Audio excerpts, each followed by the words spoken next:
Ever get that feeling like something's just off? Like forces are kind of working against you? Well, get this. Today, we're diving deep into that very idea, and you might not expect where we're getting this from. A sermon Yeah, a sermon all about spiritual warfare. from Pastor Jerry Eze. Exactly. He chose Revelation chapter 12 for this message, and honestly, it's fascinating. Revelation itself is a pretty wild book, right? All this prophecy and symbolism and visions. A lot of it's about these cosmic battles. Like the ultimate good versus evil showdown. Exactly. It's kind of like the grand finale of the Bible, you know? And I think even for someone who's not super religious, the ideas in this chapter, they resonate. Oh, totally. Yeah. Struggle, opposition, overcoming, those are universal. So today, we're looking at these everyday challenges, but through this sermon, like a whole new lens. Love that. And right away, you've got these intense images in Revelation 12. You've got this woman clothed with the sun, the moon under her feet. She's giving birth. And there's this dragon, right? This terrifying red dragon trying to devour the child. But the child's taken up to God's throne, safe from the dragon. Safe and sound. Pastor Eze really hits on this point. This isn't just some ancient story. He sees it as a metaphor for the struggles we all face. Our own personal battles, yeah. Exactly. And it's interesting how people have interpreted this passage throughout history. So many ways, right? Some say the woman is the church. Others say it's God's people as a whole. I've even heard it representing just one believer facing some kind of attack. Absolutely. It can be really personal, too.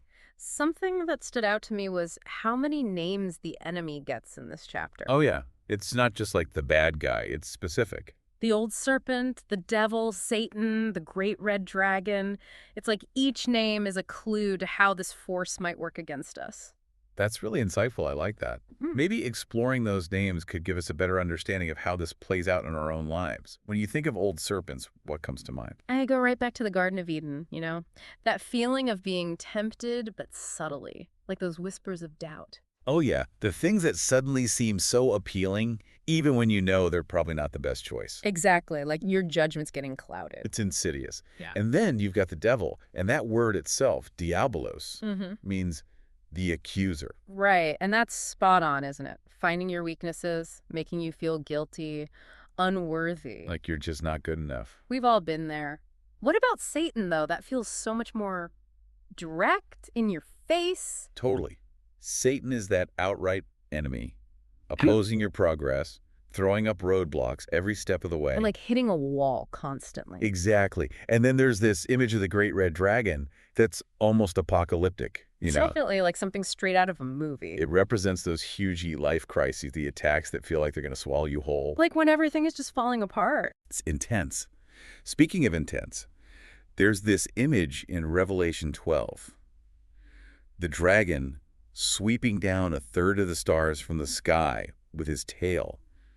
Pastor Eze connected this to our own lives, and that's when things got really interesting for me. Oh, I love this part.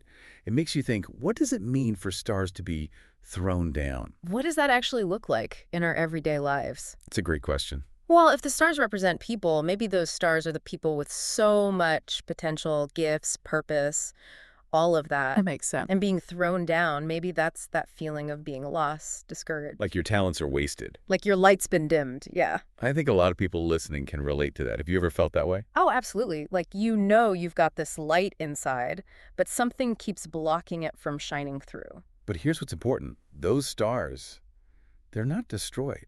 They're just out of place for a while. Dislodged, yeah. Their light is still there, but they're not where they should be. So it's not about never getting knocked down, it's about how we get back up, right? That's the million-dollar question. How do we find our way back, let that light shine again? That's what we're going to explore. I'm excited to dive in. Well, Pastor Eze actually gives some really practical advice here. He says it starts with just being aware, you know, like noticing those little doubts, those temptations. Urge to procrastinate. Yes. Or when you start comparing yourself to other people. It can be so sneaky. It is. Yeah. And he says that could be the old serpent at work, trying to get you off track. You know, I've actually started doing this thing where I literally say it out loud. So what? Like, nope, not falling for that today, serpent. I love that. I bet it helps. It does. It's like you're calling it out, taking away its power. Totally. What about the accuser, though? That one can be so draining. Oh, the accuser. It's like that voice that's always saying you're not good enough or you'll never make it. Just playing all those negative thoughts on repeat, right? Like a broken record. Pastor Eze says instead of just letting it play, We got to challenge that self-talk. Oh, for sure. Remind yourself of your strengths, the times you've overcome things. The things you've actually accomplished, yeah. It's like building up your immunity to all that negativity. I like that. Mental immunity. And this leads to what might be the most important thing, figuring out your place. Okay, what do you mean by that? What are your unique strengths? Your purpose. That's where the enemy can't really touch you. It's like putting on armor, but it's made of self-knowledge. Exactly. But there's something else about this whole thrown down idea that I think is really cool. Okay, tell me. Pastor Eze points out that even though those stars are swept down, they don't disappear. Right.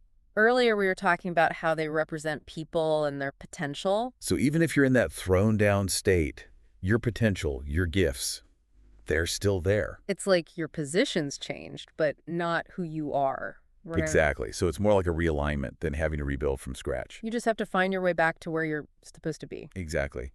And that journey back, it'll be different for everyone. What might it look like? It could mean rediscovering something you were passionate about but forgot, or healing from some past hurt. Or maybe stepping into your potential in a whole new way. It's interesting, though, how those different tactics play out in everyday life. You mean like how to actually recognize the old serpent or the accuser? Yeah. What are some signs we should be looking out for? Well, the old serpent might be that voice that tells you to put things off, procrastinate. Or it makes you doubt your skills or compare yourself to others. And that can be so sneaky, right? Like it doesn't feel bad at first. You can even feel good, like, oh, just one more scroll through social media, or maybe I'm not cut out for this anyway. It all sounds so harmless. But those thoughts can be really dangerous if we let them take over. Mm-hmm. The key is catching them early, questioning them, reminding yourself what's truly important to you. Like having a really strong inner compass to guide you. Yes, and then there's the accuser. That one loves to make you feel ashamed, guilty, just super critical of yourself. It makes everything you do seem wrong somehow. It magnifies your mistakes and downplays your successes. Ugh, it's the worst. What's the best way to deal with that voice when it pops up? Honestly, talk back to it. Like, actually ask yourself, is this even true? Would I say this to a friend? That's such a good point. We'd never be so mean to someone we care about. Right, so why do we do it to ourselves? It's a hard habit to break. It is, but we got to try. We need to be more understanding and kind to ourselves. Remember, everyone makes mistakes. We're all works in progress. Exactly. Then we have Satan, the enemy. That one's all about stopping you from moving forward, putting obstacles in your way. It makes you want to give up on your goals altogether. It can be so disheartening. That feeling of always taking one step forward and then two steps back. So frustrating. But remember, setbacks are going to happen. It's not about avoiding them completely, but learning how to get through them. So how do you deal with those setbacks? How do we keep going when it feels like the whole universe is against us? It takes resilience, for sure, Mm-hmm. but also a certain amount of trust. Trusting yourself, trusting that there's something bigger out there guiding you, even if you can't see the whole path yet. And maybe a little bit of faith, too. Absolutely. Faith can be so powerful when you're facing fear and doubt. It can give you the strength to keep going, even when you're not sure what's next. This is making me think about something else Pastor Eze said. What's that? He was talking about how the dragon used his tail to sweep those stars out of the sky. Yeah, such a vivid image. He said it's like sometimes we get hit by stuff that wasn't even meant for us. Like collateral damage in a spiritual battle. Exactly. He used the example of someone living in a certain community and being affected by the negativity there, even if they didn't create it.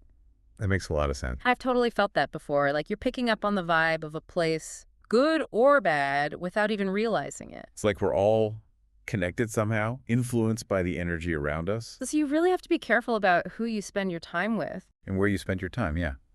But it's also important to remember that you have a choice in how you react to those influences. You don't have to let them control you. Exactly. You can choose to let them bring you down, or you can rise above them. So it's about taking responsibility for your own well-being. And your own energy. Mm. Choosing to focus on the positive, even when there's negativity all around you. This is all so insightful, but I have to ask about the Great Red Dragon, the really big attack. Those ones that feel like they're going to crush you. Yeah. How do you even begin to deal with that kind of thing? Remember the woman in Revelation. She overcomes the dragon in the end. Even though he seems so powerful? It shows that even the fiercest dragon can be defeated. There's always hope then, even in those really dark times. Always. When those big challenges come up, remember everything we've been talking about today. Like knowing your place, challenging the negative thoughts. And knowing you're not alone in this fight. Sometimes it might even mean reaching out for help. To friends, family, spiritual advisors, whoever you trust. It's like calling in backup when the battle gets too intense. Exactly. There's no shame in asking for help when you need it. In fact, it's often a sign of strength. It means you're willing to be vulnerable. And that you realize you don't have to go through this alone. This makes me think about those stars that got thrown down again. You mean, how do we reclaim our shine after something like that? Pastor Eze says they rise again, but what does that look like in real life? It's a good question. I think it starts with realizing that we've been knocked off course. We get so used to feeling dimmed that we forget how bright we used to be. So the first step is just admitting that we might be in that thrown down state. Exactly. And then it's about turning inward, asking yourself, what really makes me happy? What are my strengths? Where do I feel most alive? It's like dusting off those stars, rediscovering the light that's still there, even if it's hidden. I love that image. And as you start to see those sparks again, that's when you can start taking action. What kind of actions? It could be anything. Taking a class, picking up an old hobby, volunteering, even just taking some quiet time for yourself. So it's not about making these huge, drastic changes, but more like little steps. Yeah. Small, intentional choices that gradually bring you back into alignment with your true self. And as you do that, your shine starts to come back naturally. You start to feel more energized, more motivated, more connected to your purpose. And maybe even a little braver. Absolutely. When you know who you are, you're less afraid of what other people think, more willing to just go for it. It's like stepping into your own power. And that can inspire other people to do the same. Like a chain reaction of positive energy. It's a beautiful thing. When you reclaim your shine, you're not just helping yourself, you're helping to make the world a brighter place. So we've talked about all these different aspects of spiritual warfare, those tactics that can really dim our light. And how knowing our place, our identity, our purpose, that's like our strongest defense. Right. But Pastor Eze, he leaves us with this really thought-provoking question at the end of his sermon. Oh yeah, I remember that. What was it again? He says, those stars that got thrown down, they do rise again eventually. But what does that actually look like for us? How do we reclaim that shine after we've been knocked down? He really makes you think about it, doesn't he? It's a question we all have to answer in our own way, I think. Because there's no one right answer, is there? Not at all. We all have different paths, different journeys to get back to that inner brilliance. So if you're feeling like one of those dislodged stars right now, If your light's been dimmed. yeah, well, where do you even begin? How do you find your way back? Well, the first thing is recognizing that you're even in that state.